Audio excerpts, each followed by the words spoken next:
Apocalipse capítulo 16.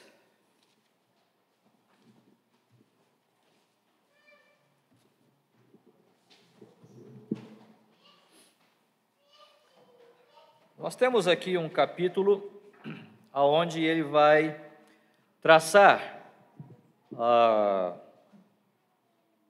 uma série de flagelos. Talvez na sua versão esteja taças. As taças serão derramadas como sendo a última manifestação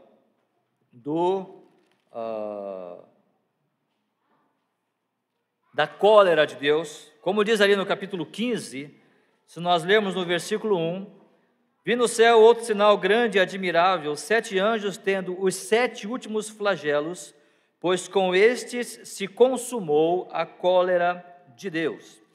É claro, estamos falando do livro do Apocalipse. E falar de livro do Apocalipse é controvérsia, né? Há muitas divergências, pensamentos diferentes, mas nós temos seguido dentro de uma linha onde estamos respeitando, pelo menos tentando respeitar toda e qualquer interpretação, sem deixar também de mencionar a nossa, pelo menos a minha postura particular, a minha forma de interpretação particular do livro do Apocalipse. Mas estamos aqui no capítulo 16, depois de já termos falado sobre o início desses flagelos, ou seja, ali quando Deus chama aqueles anjos para derramar as taças. E na semana passada nós falamos algumas coisas sobre isto, né?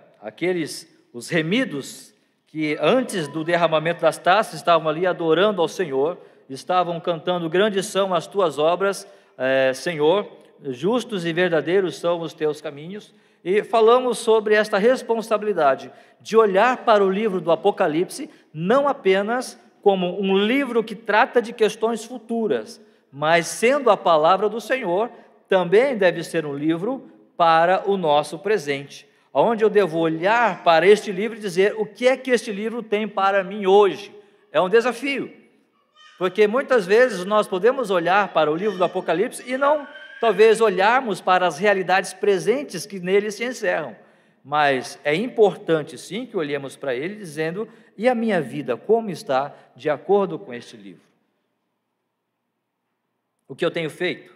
As minhas ações, atitudes, pensamentos? Eu tenho realmente vivido a minha vida aqui como um servo do Senhor? Cantamos há pouco: faz-me um servo igual a ti. Quando o Senhor Jesus Cristo voltar, Ele encontrará um servo ou apenas um professo servo, alguém que de fato está servindo a Ele nesta terra, ou alguém que está simplesmente professando uma fé que não se manifesta na prática. Eu quero decorrer neste capítulo sobre o seguinte pensamento, sobre o fato do pecado, uma análise do pecado, o maior de todos os flagelos. Uma análise do pecado, o maior de todos os flagelos. Eu não vou ler todo o capítulo, porque ele é um pouco extenso, mas no final do capítulo 16, na última frase ali, vai dizer o seguinte, final do versículo 21, os homens blasfemaram de Deus, porquanto o seu flagelo era sobremodo grande. Os homens blasfemaram de Deus, porquanto o seu flagelo era sobremodo grande.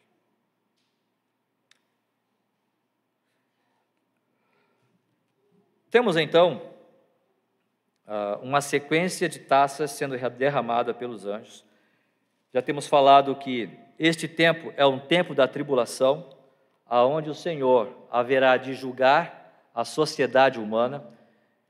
Entendemos que, como eu disse, há controvérsias e pensamentos diferentes, mas entendemos que este tempo aqui, o livro do Apocalipse, depois do capítulo 3, iniciando no capítulo 4, está iniciando ali o tempo da tribulação. Até o capítulo 3 está falando das igrejas, ou seja, do tempo da igreja. As 7 igrejas do Apocalipse representam a história da igreja aqui na terra. Depois que você sai de Apocalipse capítulo 3, você entra no capítulo 4, então João tem a visão do trono de Deus, aquela visão do livro, e bem como a visão do Cordeiro, mostrando o porquê que Deus está lançando todos esses juízos sobre a terra. Porque os homens esqueceram que Deus está no seu trono, logo, Ele é um Deus de majestade que precisa ser adorado. Ele nos fez para este fim, para adorá-lo. E se não estamos fazendo isto, estamos falhando para o propósito pelo qual nós fomos criados. João também tem a visão do livro, aquele livro que ninguém poderia abrir senão o Cordeiro. É a palavra de Deus. E nós podemos entender que este livro é a própria palavra, este livro do Apocalipse não é a palavra, mas nós podemos entender, ou seja, nós podemos usar uma metáfora aqui, entendendo que a palavra do Senhor está sendo rejeitada também nos nossos dias. E não somente isto, Deus não está sendo rejeitado na sua soberania e também não está apenas sendo rejeitado na sua palavra, mas está sendo rejeitado também no método de salvação, ou seja, no seu Filho, o Cordeiro que foi morto para redimir a mim e a você. E por causa desta rejeição tripla que nós estamos manifestando ao Deus soberano, à sua palavra e ao seu Filho Jesus Cristo, Deus então vai mandar um juízo sobre esta terra, para que aqueles que estão rejeitando se conscientizem desse fato. O fato é que nem todos vão tomar essa posição. E nós então começamos a perceber esse juízo acontecendo, e já chegamos agora aqui ao capítulo 16. Temos então 7 anos de tribulação, os primeiros 3 anos e meio, ou 1.260 dias, ou 42 semanas, que é a mesma coisa, chamado de tribulação. E os últimos 3 anos e meio, chamados de a grande tribulação, aonde estes juízos se intensificam. Mas entendam, eu pelo menos entendo, que nesse capítulo 16, estes 7 flagelos que vão se dar, não se darão no final dos 3 anos e meio. Não compreende as coisas que acontecerão no final dos 3 anos e meio. Mas eu entendo que estes 7 flagelos haverão de acontecer no final desses 3 anos e meio, porque nós tivemos os selos abertos, depois nós tivemos as trombetas tocadas, e todo o tempo ali há juízos também sobre a terra, mas no final dos 3 anos e meio, quando Cristo está na iminência de voltar, então estes flagelos ou essas taças serão derramadas, porque a dor, as angústias, o juízo se intensificará. Portanto, eu queria fazer uma análise sobre estes flagelos, e o maior deles é o pecado. Mas, em primeiro lugar, eu queria fazer uma análise literal e futura. Uma análise literal e futura. Quando nós olhamos para o livro do Apocalipse, como já falamos, nós precisamos entender que ele, em primeiro lugar, mostra coisas que haverão de acontecer lá no futuro. E entendo que estas coisas acontecerão literalmente. E depois, então, faremos uma análise figurada e presente. Uma análise espiritual, mas presente, para o tempo presente. A primeira análise, então, no versículo 1 do capítulo 16, vai dizer a seguinte: ouvi vinda do santuário uma grande voz dizendo aos 7 anjos, ide, derramai pela terra as 7 taças da cólera de Deus. Então, entenda, no final dos 3 anos e meio, ou seja, dos últimos 3 anos e meio, nós temos ali Deus enviando os seus anjos para derramar essas taças. E o versículo 12, então, vai dizer: saiu, pois, o primeiro anjo e derramou a sua taça pela terra, e aos homens portadores da marca da besta e adoradores da sua imagem, sobrevieram úlceras malignas e perniciosas. Nos finais dos tempos, eu não entendo que estas coisas são simplesmente figuradas, não, são literais, são úlceras, são feridas que vão surgir naqueles homens, nas pessoas que rejeitarem a Cristo, que rejeitarem o plano de salvação de Deus em Cristo Jesus, e mais do que isso, aceitarem a marca da besta. Eu não sei os irmãos, ou quantos irmãos têm visto, mas nós temos percebido já de forma muito clara, há um desenvolvimento muito forte, isso já está bem adiantado nas ideias sobre, por exemplo, a implantação de chips. A mídia já fala sobre isso, o jornalismo, se você pesquisar, tem pessoas que já estão usando chips, pode ser, eu não estou cravando aqui, mas pode ser que esta seja uma forma que o anticristo haverá de ter o contato e o controle das nações, ok? E se nós percebermos, essas úlceras e essas feridas que haverão de surgir no ser humano, estão ligadas com a aceitação dessa marca, estão ligadas com a aceitação deste sinal, ou seja, desta forma que o anticristo, ou a besta, que nós já falamos, no capítulo 14, a besta que emerge da terra e a besta que emerge do mar, aquela que emerge da terra é o falso profeta, mas aquela que emerge do mar é o anticristo, aquele político, aquele ditador, aquele estadista que haverá de conduzir, ou seja, liderar o mundo todo. Então, aqueles que aceitarem esta marca, aqueles que aceitarem esta forma de governo, haverão de sofrer algum tipo de úlcera ou de ferida mortal. E o que tem a ver uma coisa com a outra?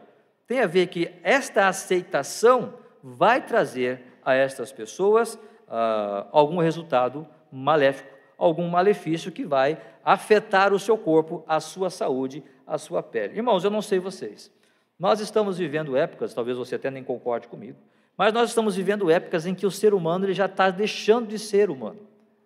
Ele está deixando a sua ideia de criação original. Já perceberam como que está normal a coisa de inserção, de alteração do corpo? São piercings, são alargadores, inserção de todo tipo no rosto. Isso está normal. Já está se tornando banal. Então, quando o anticristo vier para reinar, qualquer coisa, porque hoje eu tenho um problema de aceitar um chip, que uma coisa, um equipamento seja inserido na minha pele de forma subcutânea, eu tenho problemas. Mas, se isso for gradativamente sendo falado na sociedade, sendo colocado, daqui a pouco todo mundo vai aceitar. Você não tem um cartão de crédito? Antigamente o cartão de crédito era só de inserir, agora só de aproximar. Você já tem ali a sua compra efetuada, não é verdade? Você percebe como as coisas estão acontecendo, como a tecnologia vem avançando, e você não pode dizer eu não quero. Você não pode dizer eu não quero ter, até pode dizer, mas como que vai ficar as suas transações financeiras? Vai ter trabalho, o Pix, o que é o Pix? Você faz um trabalho, alguém passa um Pix para alguém, está tudo certo. É muito natural isso. Percebe como o mundo está caminhando para que estas coisas possam se tornar cada vez mais aceitáveis para nós como seres humanos? A grande questão não é aceitar isso ou aquilo. Quando lá no Rio Grande do Sul, certa vez, foi no ano de 2016, eu não tinha WhatsApp. Então, eu fui trabalhar numa escola e a coordenadora chamou, Márcio, nós precisamos do teu número do WhatsApp para a gente colocar você no grupo para ficar informado das coisas que estão acontecendo. Olhei para ela e falei assim, eu não tenho WhatsApp. E eu não tinha, e estava vivendo.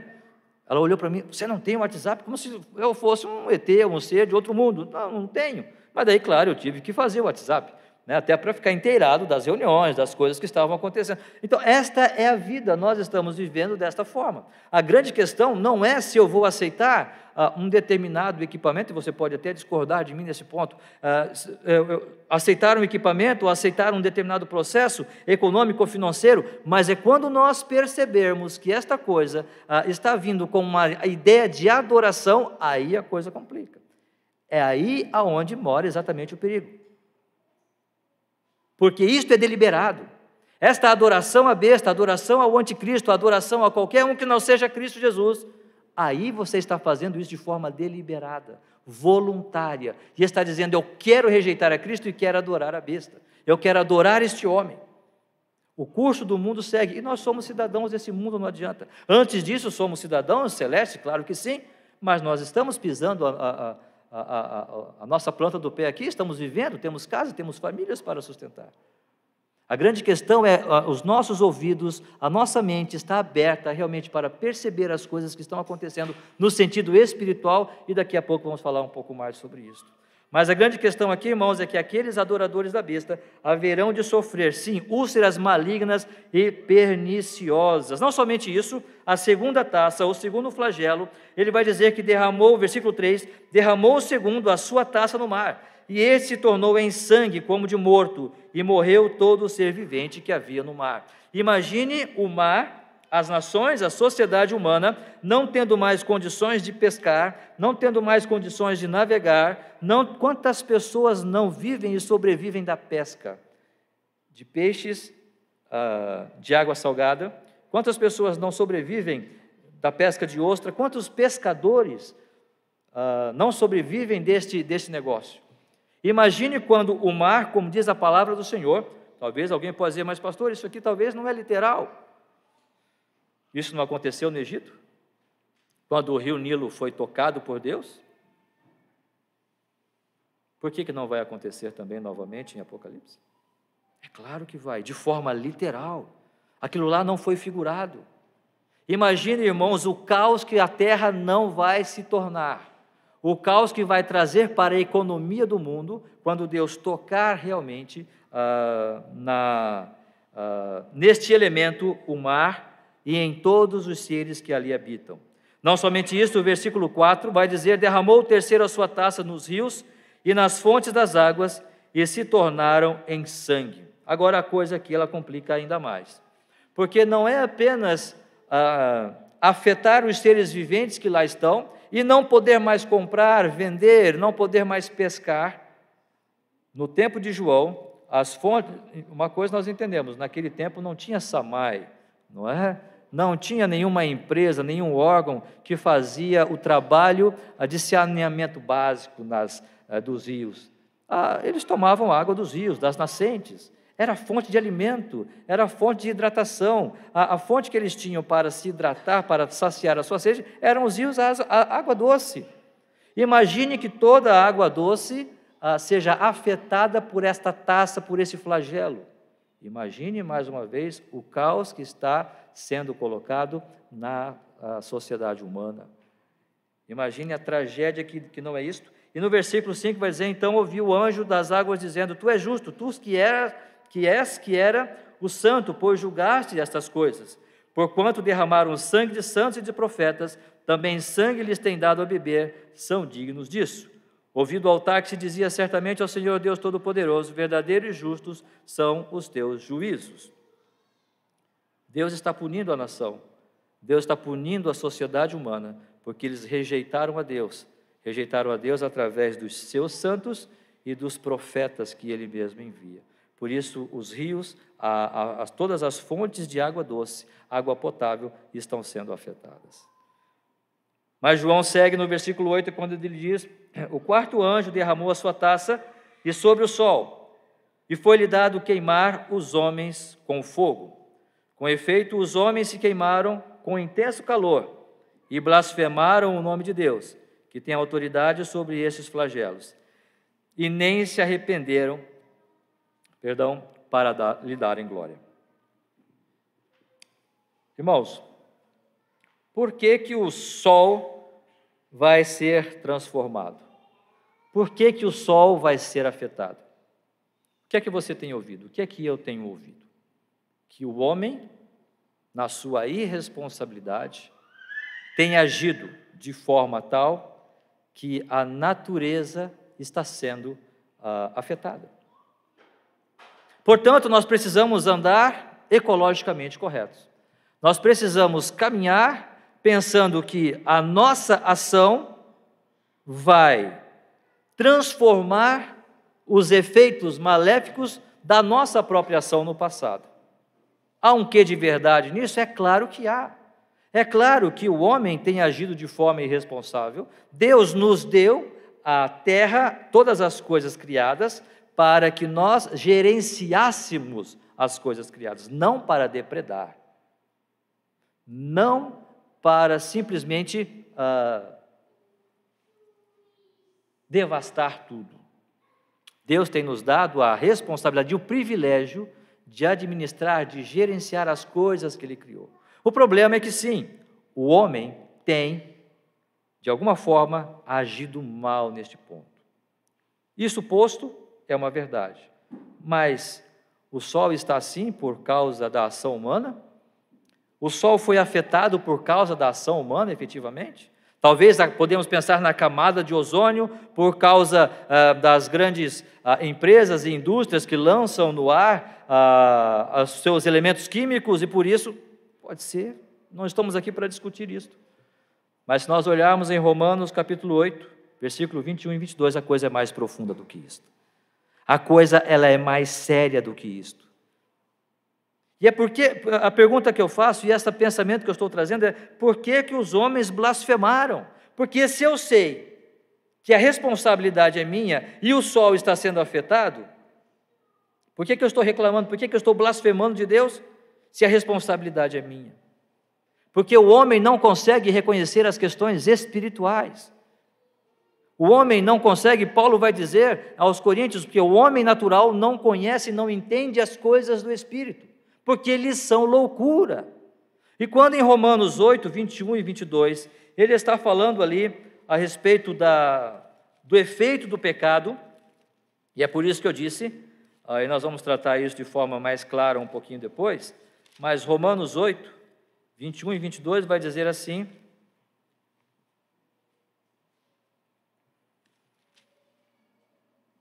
na esperança de que a própria criação será redimida do cativeiro da corrupção para a liberdade da glória dos filhos de Deus. Porque sabemos que toda a criação, a um só tempo, geme e suporta angústias até agora.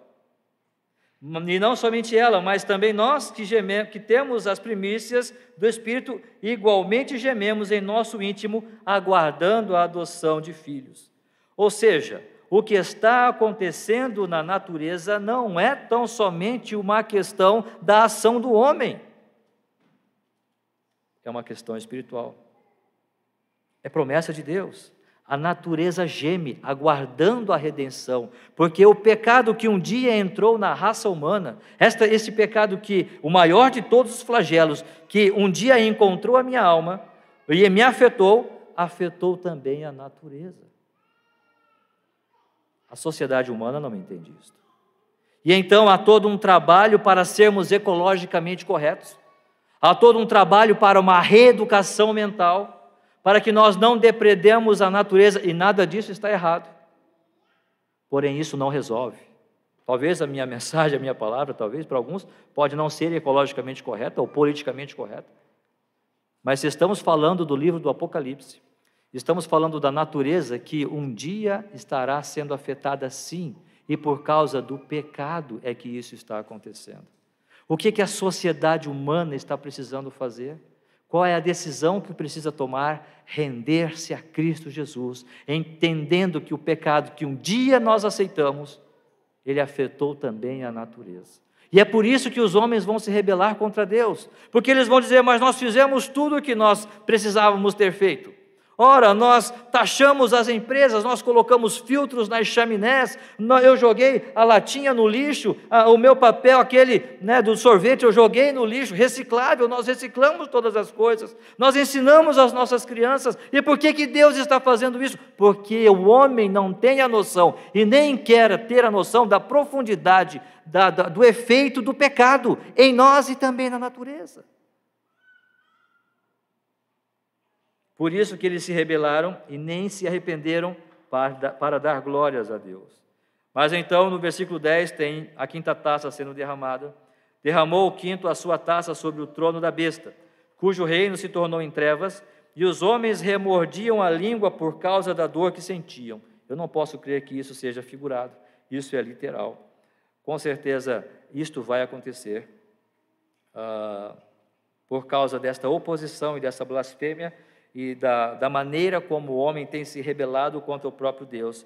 E no versículo 11 vai dizer, e blasfemaram o Deus do céu por causa das angústias e das úlceras que sofriam, e não se arrependeram das suas obras.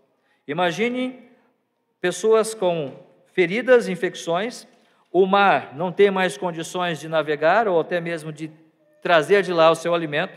Imagine os rios todos afetados pelo juízo de Deus. Imagine então o sol já não está mais fazendo o efeito que faz, e agora nós temos trevas na terra. Pelo fato deste sol que um dia foi afetado, as trevas então encobrem a terra, ou pelo menos uma parte dela. Ou seja, o sol não faz mais o seu efeito. E não somente você tem úlceras, mas essas úlceras começam a doer, essas úlceras começam a importunar, porque uma coisa é você ter um dente que você sabe que precisa tratar, outra coisa é quando esse dente começa a doer. Uma coisa é você ter uma ferida que você sabe que tem que tratar, outra coisa é quando essa ferida começa a doer e começa a te incomodar, e aí você não consegue mais pensar direito, você não consegue se alimentar direito, você não consegue trabalhar direito, você não consegue dormir direito. Imagine a agonia que é isto, porque um dia Deus tocou na natureza, um dia Deus derramou as suas taças e as trevas acometeram a terra, a sociedade humana. Mas isso será que é verdade? Mas será que não pode ser tão somente uma linguagem figurada aí, pastor? É só nós olharmos para Marcos capítulo 13, versículo 24 e 25. As palavras do próprio Senhor Jesus Cristo vão nos dar a orientação sobre isso. Marcos, capítulo 13, versos 24 e 25, quando nos diz ali sobre a tribulação. Marcos 13, versos 24 e 25, vai dizer ali: mas naqueles dias, após a referida tribulação, o sol escurecerá. Eu não posso crer que isso é figurado, isto é literal. A lua não dará a sua claridade, as estrelas cairão do firmamento e os poderes dos céus serão abalados. Dentro da mesma linha de pensamento, Mateus 24, 29. Mateus 24, 29. Vai dizer ali,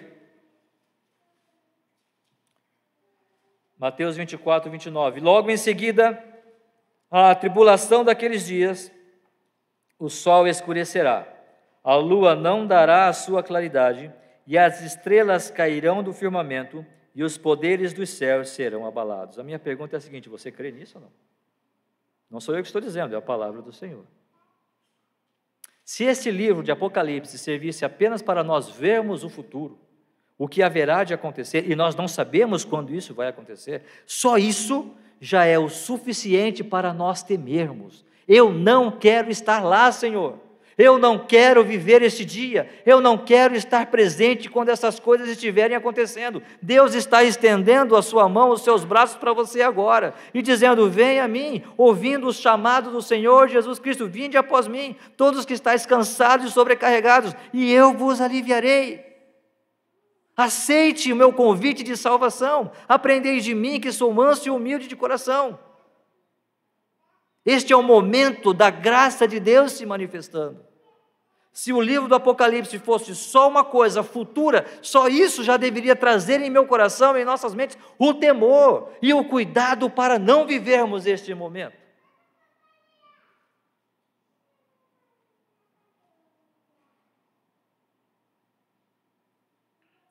Mas segue, versículo 12. Derramou o cesto a tua taça sobre o grande rio Eufrates, cujas águas secaram, para que se preparasse o caminho dos reis que vem do lado do nascimento do sol. Então vi sair da boca do dragão, da boca da besta e da boca do falso profeta 3 espíritos imundos semelhantes a rãs, porque eles são espíritos de demônios, operadores de sinais, e se dirigem aos reis do mundo inteiro, com o fim de ajuntá-los para a peleja do grande dia do Deus Todo-Poderoso. Esta aqui é uma visão que João tem a respeito da batalha do Armagedon no Vale de Meguido, quando os reis do Oriente virão e ajuntarão um exército para pelejar contra o Senhor e contra Israel. E percebam que este flagelo está dizendo o seguinte: me parece que, de certa forma, esse flagelo é uma bênção para as nações, não é? Este flagelo olha, legal, Deus está abrindo, alguma coisa aconteceu aqui para que esse grande mar, ou rio Eufrates, possa secar e nós possamos passar até o vale do Armagedon e então destruir Jerusalém, destruir Israel, destruir os judeus por completo. Lembram do Mar Vermelho? Quando o povo de Israel passou pelo Mar Vermelho, dividido que estava, porque o Senhor manifestou o seu poder. E quando o povo do Egito, o exército, o faraó, viu o Mar Vermelho, falou assim, opa, a coisa está legal aqui, vamos junto também. Né? Se o povo de Israel está achando que eles encontraram ali uma brecha, nós vamos passar também. E do outro lado, nós vamos matar eles todos. O que aconteceu? O mar se fechou. E aquilo que eles achavam que de fato era uma bênção, era na realidade o juízo de Deus contra eles mesmos. Deus permite que a raça humana vá e caminhe. Deus permite que a raça humana faça o que quiser. Mas um dia Deus vai cobrar. Para terminar, versículo 17 vai dizer, então derramou o sétimo anjo a sua taça pelo ar, e saiu grande voz do santuário do lado do trono, dizendo, feito está. E sobrevieram relâmpagos, vozes e trovões, e ocorreu grande terremoto, como nunca houve igual, desde que há gente sobre a terra. Tal foi o terremoto forte e grande, e a grande cidade, Jerusalém, se dividiu em 3 partes, e caíram as cidades das nações, e lembrou-se Deus da grande Babilônia para dar-lhe o cálice do vinho do furor da sua ira. Todas as ilhas fugiram e os montes não foram achados. Também desabou do céu sobre os homens grandes saraivadas com pedras que pesavam cerca de 1 talento. E por causa do flagelo da chuva de pedras, os homens blasfemaram de Deus, porquanto o seu flagelo era sobremodo grande. Irmãos, tem uma ideia muito errada a respeito de Deus, que Deus nunca vai punir a raça humana. Deus é um Deus de amor. E Deus nunca vai punir a raça humana. Isso não é verdade. E isso não é verdade porque o próprio livro do Apocalipse nos fala isso. Deus, na sua ira, sim, punirá aqueles que rejeitarem os seus termos, os seus mandamentos e os seus preceitos. Aqueles que rejeitarem a Cristo Jesus como Senhor das suas vidas. Percebam um momento onde o mar está tocado pelo juízo de Deus, o meu corpo como cheio de úlceras, os rios, água potável não temos mais, nós temos o sol agora escurecendo, o sol queimando as pessoas com a sua transformação, nós temos trevas, nós temos então exércitos sendo dizimados pelo poder de Deus, mas além disso nós temos trovões, relâmpagos e terremotos de tal forma que estão transformando a geografia da Terra. Esta é uma análise futura, uma análise literal e futura das coisas que haverão de acontecer. Como eu disse, se isso fosse simplesmente uma visão futura do livro do Apocalipse, só isso já serviria para nós temermos. Só isso já serviria para nós colocarmos a nossa barba de molho, como diz, e dizermos, Senhor, o que eu preciso fazer para não passar por isto? Mas há uma análise espiritual, e eu quero não correr, não é? Mas eu também não quero me demorar, mas em se fazendo uma análise espiritual e presente, quando nós voltamos então para o versículo 1 do capítulo 16, nós temos úlceras malignas e perniciosas. Isso é o efeito do pecado. Agora, não pensem mais em úlceras reais, literais. Pense na sua alma. Pense na alma do ser humano. Será que esta alma está afetada realmente pelo pecado? Se nós olharmos, por exemplo, Isaías capítulo 1, Isaías capítulo 1, versículo 4 ao 6, nós vamos ler ali o seguinte. Isaías, capítulo 1, versículo 4 a 6. O Senhor está escrevendo para a nação de Israel quando diz, ai desta nação pecaminosa, povo carregado de iniquidade, raça de malignos, filhos corruptores, abandonaram o Senhor, blasfemaram do Santo de Israel, voltaram para trás. Por que a vez de ainda ser feridos, visto que continuais em rebeldia? Toda a cabeça está doente e todo o coração enfermo, desde a planta do pé até a cabeça não há nele coisa sã, senão feridas, contusões e chagas inflamadas, umas e outras não espremidas, nem atadas, nem amolecidas com óleo. É claro que Deus não está falando de feridas literais. Deus está falando da alma daquelas pessoas que se rebelaram contra Deus, a nação de Israel, o próprio povo escolhido de Deus. Ele está olhando para eles: vocês, como é que vocês estão? Vocês estão em rebeldia. Tudo o que eu falo para vocês, tudo o que eu peço para vocês, vocês fazem ao contrário. Não são essas úlceras das quais Deus realmente se importa? Não são essas úlceras pela qual Cristo morreu para nos livrar? Ele levou sobre si o nosso pecado, as nossas chagas. Ele levou sobre si na cruz. Basta que você reconheça. Mas o pecado, o maior de todos os flagelos, ele cega o entendimento dos incrédulos, para que não lhes resplandeça a luz do Evangelho. E não é só no futuro, estamos falando agora. Todo o ser humano está tocado pelo pecado, está infectado por este mal, por este flagelo que dizimou a raça humana. E talvez nós não percebemos. Estamos cegos por isto. Se pensarmos no segundo flagelo, quando ele fala do mar, o que é o mar na palavra do Senhor? É claro que a primeira visão, a primeira análise literal, ok? Mas olhando agora para uma segunda análise, o que é o mar? Estávamos conversando ontem, o povo de Israel, eles não gostavam muito do mar, eles tinham até medo do mar. O povo de Israel nunca foi entendido como um povo que gostava de grandes navegações, né? Isso veio depois. O povo de Israel sempre foi um povo terrestre. Deus prometeu a eles terra. Portanto, o mar representa as nações. Todos, eu, você, todos nós. E como é que está o mar aqui? Qual é a característica, qual é a qualidade do mar aqui? Está morto.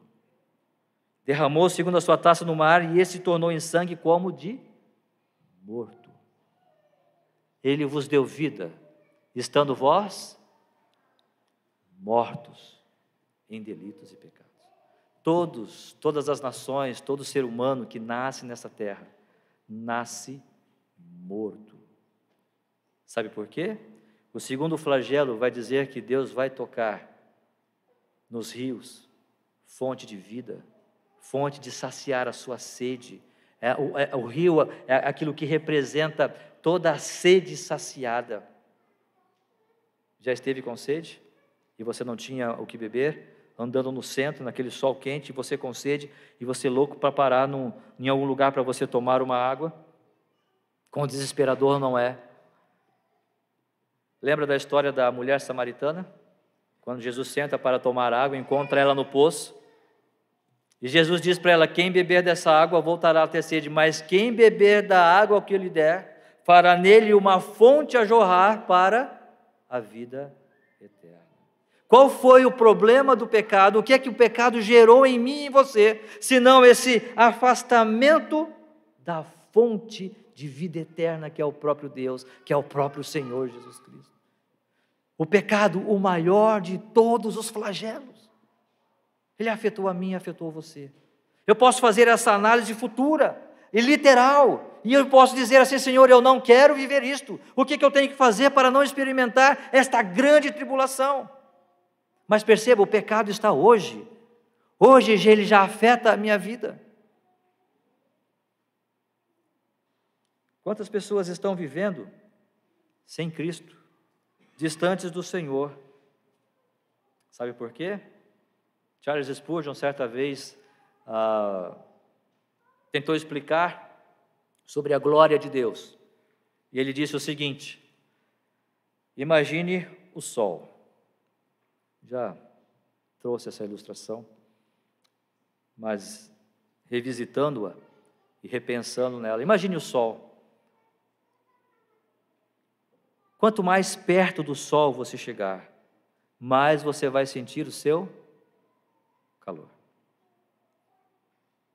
O pecado nos afetou de tal forma que nós somos seres totalmente desprovidos da glória de Deus. E Spurgeon então vai continuar dizendo, imagine que você consiga chegar mais perto do sol. E quanto mais perto do sol você chegar, mais você sente o calor. E quanto mais perto você chegar do sol, mais você vai sentir a sua falibilidade, a sua fraqueza. Até chegar um ponto em que você será consumido pelo poder do sol. Você não existirá mais.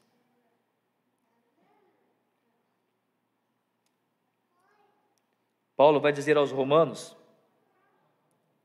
todos pecaram e destituídos estão da glória de Deus.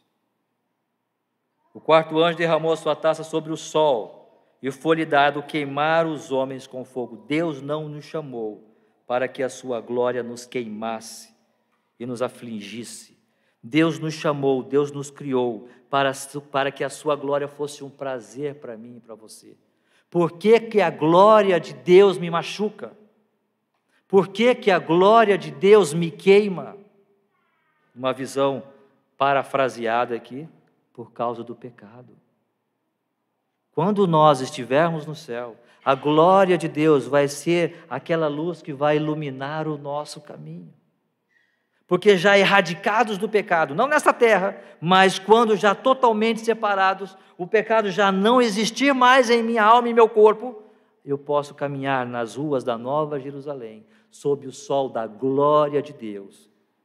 Mas pelo fato de a presença do pecado ainda existir em mim, eu sofro as consequências dele, porque quando eu olho a glória de Deus, a única coisa que eu posso fazer é o que Isaías disse: Senhor, eu sou um homem de lábios impuros e habito no meio de um povo de impuros lábios. Ai de mim, eu estou morto, porque os meus olhos viram o Senhor. Quem dera acontecesse isso conosco de fato. Mas quantos homens, quantas pessoas são afetadas pela glória de Deus? A glória de Deus está se manifestando, está tocando neles, mas eles não se arrependem para dar glória a Deus. Por quê? Porque vivem em trevas. Derramou o quinto a sua taça sobre o trono da besta, cujo reino se tornou em trevas. E não nos enganemos, irmãos. As trevas não são a ausência da glória de Deus, é a manifestação da glória de Deus. Porque as trevas, quando estamos vivendo, ou se estamos vivendo, aqueles que serão lançados em trevas, eternamente, é a santidade de Deus machucando.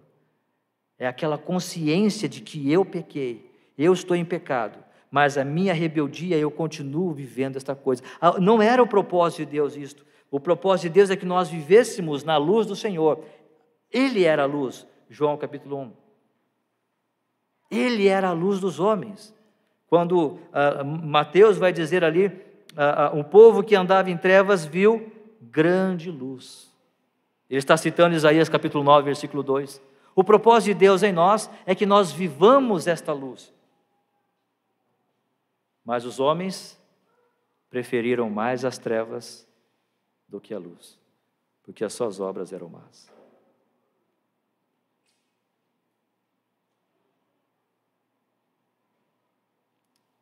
Deus não pode andar nas trevas, Ele não pode com o pecado, e desta forma, a manifestação da sua ira, em Efésios capítulo 2, versículo 1 vai dizer: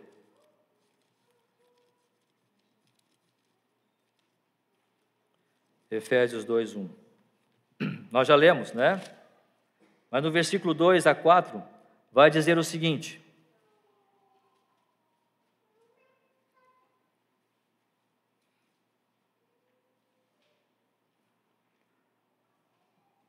vamos ler do 1 ao 4. Ele vos deu vida, estando vós mortos nos vossos delitos e pecados. Versículo 2, então, nos quais andastes outrora segundo o curso deste mundo, segundo o príncipe da potestade do ar do Espírito, que agora atua nos filhos da desobediência, entre os quais também todos nós andamos outrora segundo as inclinações da nossa carne, fazendo a vontade da carne e dos pensamentos, e éramos por natureza filhos da ira, como também os demais. Da ira de quem? Da ira de Deus. Todo aquele que está em pecado está em trevas, e se está em trevas é a ira de Deus a manifestação da própria glória de Deus na sua ira contra o pecado, contra o ser humano rebelde. Versículo 12, então, vai dizer que derramou o sexto anjo a sua taça sobre o grande rio Eufrates, cujas águas secaram, para que se preparasse o caminho dos reis que vem do lado do nascimento do sol. Mais uma vez nós voltamos, Isaías 53, quando diz: todos nós andávamos desgarrados como ovelha, cada um se desviava do seu caminho. Deus vai permitindo que a raça humana ande como quer, como queira, como os seus caminhos lhe parecem melhor. Você quer trabalhar, você quer criar, você quer construir, pode fazer. Mas a grande questão é, isso que você está fazendo está baseado em quê? Qual é o propósito? Não há nenhum problema em trabalharmos, criarmos, construirmos, desenvolvermos, seja socialmente falando, profissionalmente falando, academicamente falando, não há nenhum problema nisso. O grande problema é por que eu estou fazendo isso? Simplesmente para ser grande, para ser bom? Simplesmente para ser melhor? Sabe qual que é o problema aqui? É que todas estas coisas Deus nos fez para adorar a Ele, para glorificar a Ele. Ele nos permite que vivamos e andemos para a glória dEle. A pergunta aqui é: o que você está fazendo? O pecado, o maior de todos os flagelos, tem acometido a raça humana. E nós temos tantas oportunidades para o servir ao Senhor. E já perceberam quantas vezes nós damos justificativas para não separarmos um tempo para Deus? Para não separarmos com os nossos bens, com os nossos talentos, ou com o nosso tempo para servir ao Senhor. E muitas vezes isso é muito sutil. Isto é muito, muitas vezes difícil de nós compreendermos. Há uma linha que a gente muitas vezes não consegue entender. Eu conheci um irmão, quando jovem, ele chegou na igreja: irmãos, eu queria pedir oração, eu tenho um projeto. Ele só não queria dizer qual era o projeto que ele tinha, mas eu tenho um projeto e eu queria pedir que a igreja orasse para que esse projeto desse certo. Está errado que ninguém deveria orar, deixa claro o que é, irmão, para a gente, orar juntamente com o irmão, mas enfim, ali a gente orou. Chegou um dia então, ele disse: irmãos, aquilo que nós estávamos orando, eu consegui, graças a Deus eu estava pedindo, e agradeço as orações dos irmãos, porque eu estava buscando comprar um sítio, e eu comprei esse sítio, e quero agradecer a todos, nós ficamos felizes. Que bom, irmão, então quer dizer que a oração deu certo. Sim, irmão, a oração deu certo. Depois daquele dia a gente não viu mais o irmão, e no domingo, sumiu do domingo, porque agora ele tinha que trabalhar no sítio, entendeu? Para arrumar o sítio, Então, tem algumas coisas que a gente pede, a gente não entende, mas Deus permite. Ora, se realmente é de Deus, isso não deve impedir que nós estejamos servindo ao Senhor, ou continuemos a nossa vida de servir ao Senhor. Esta coisa não deve servir de tropeço para nós servirmos ou continuarmos servindo ao Senhor. Percebam como muitas vezes nós somos tocados e tomados por essas situações, e nós muitas vezes não entendemos o trabalho que nós mesmos fazemos. Não é Deus que está fazendo. São coisas que nós mesmos realizamos, nós construímos, nós projetamos, nós edificamos. Mas quando estamos em trevas, nós não percebemos isso. Quando não estamos de fato dando o real valor à pessoa do Senhor, a grande pergunta é: como está a minha família? Como estão os meus projetos, as minhas edificações? Como estão os meus planos? Eu estou dando glória a Deus em tudo isso? Porque um dia tudo isto vai ruir. Versículo 17: então derramou o sétimo anjo a sua taça pelo ar, e saiu grande voz do santuário do lado do trono, dizendo: feito está.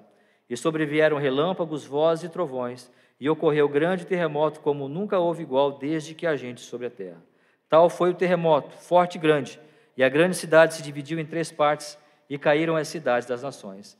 E lembrou-se Deus da grande Babilônia, para dar-lhe o cálice do vinho do furor da sua ira. Todas as ilhas fugiram, e os montes não foram achados. Também desabou do céu sobre os homens grandes saraivadas com pedra que pesava cerca de 1 talento. Tudo que se construiu foi abaixo. O Senhor, com seu poder, dividiu a terra, mudou a geografia da terra. Isso literalmente é para o futuro. Mas se eu continuar, permanecer, vivendo em trevas, não dando glórias ao Senhor, preferindo o pecado, o maior de todos os flagelos. O Senhor um dia, por mais que eu seja forte, por mais que eu seja rico, por mais que eu tenha um renome aqui nessa terra, um dia tudo isso vai acabar. Nada disso vai perdurar para a vida eterna. Somente vai ficar para a vida eterna aquilo que eu fizer em Cristo Jesus, para a honra e glória dele. Sabe qual que é o problema? O pecado não me permite ver isso. O pecado não me permite entender assim. O pecado, ele cega o entendimento dos incrédulos para que não lhes resplandeça a luz do Evangelho. Haverá 7 flagelos ou 7 taças que no final dos últimos 3 anos e meio se derramará sobre as nações. Isto é literal, pelo menos eu creio. Se dará de forma literal. Mas hoje, o pecado já está afetando as nossas vidas. As nossas almas estão em rebeldia contra o Senhor. Essas feridas, essas úlceras, o Senhor olha para nós e fala: o que vocês estão fazendo? Como você está vivendo nesta vida?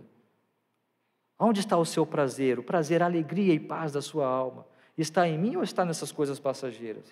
Por que tanta ansiedade? Por que tanta depressão? Por que tanto remorso? Por que tanta ira? Por que tanta raiva? Por que tanta angústia? Por que nunca há paz no coração desses seres humanos, sempre buscando em coisas materiais? Porque vocês estão doentes dessa forma, sendo que o meu filho trouxe para dar vida e vida em abundância. As nações estão mortas nos seus delitos e pecados. Estamos distantes da fonte de vida. Sedentos estamos de vida espiritual. Mas Cristo Jesus, que é essa fonte a jorrar para a vida eterna, nós não queremos, o ser humano não quer. A luz do sol, a glória de Deus nos fere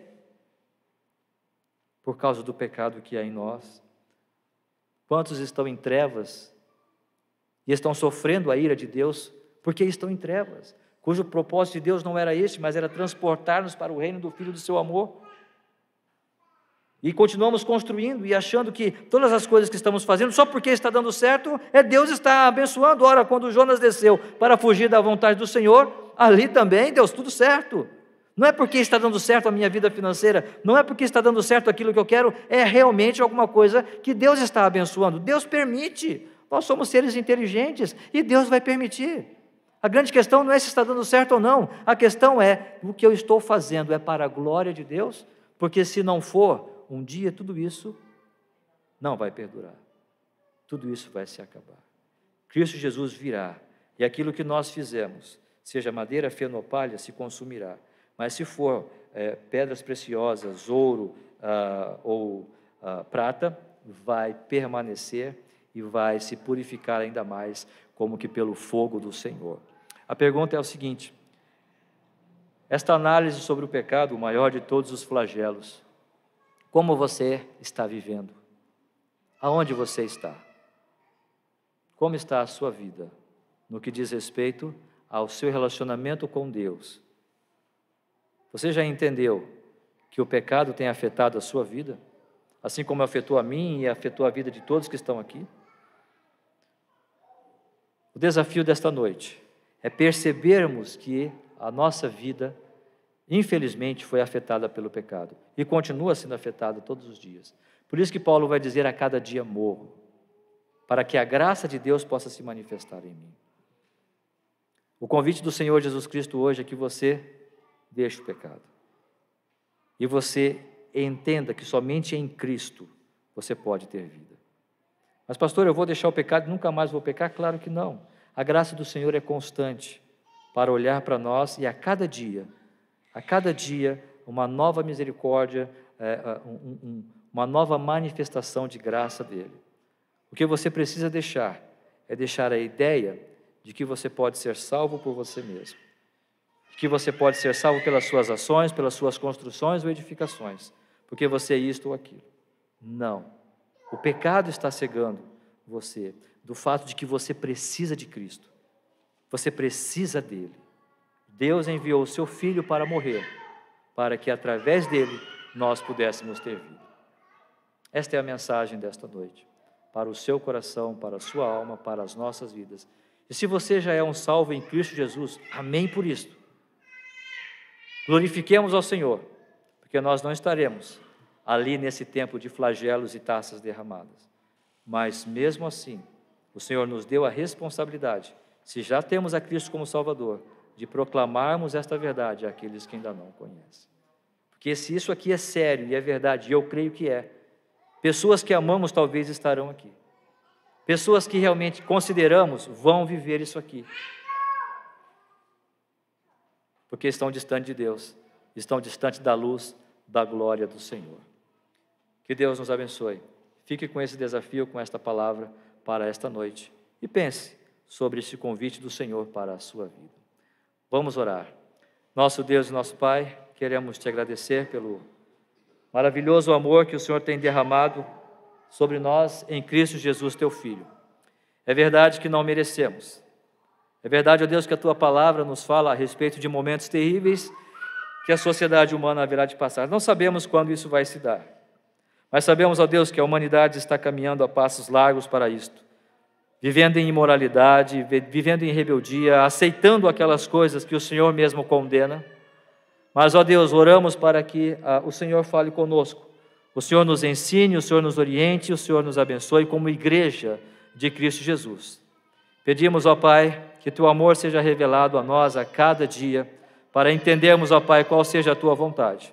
Oramos, Senhor, para que, se alguém em nosso meio que ainda não tenha Cristo como Salvador da sua vida, possa esta noite render-se ao Senhor, possa esta noite, ó Deus, entender que o pecado tem trazido todos esses males, ó Pai, todas estas amarguras e todas essas feridas à nossa alma. Mas o Senhor é poderoso para nos curar, para nos limpar de todas elas. Abençoa-nos, ó Deus, nesta noite, faz-nos, ó Pai, compreender a necessidade que temos de Cristo Jesus. Nós oramos por cada alma, por cada vida e cada família que aqui está nesta noite. E nós pedimos isso e agradecemos. Em nome de Cristo Jesus. Amém.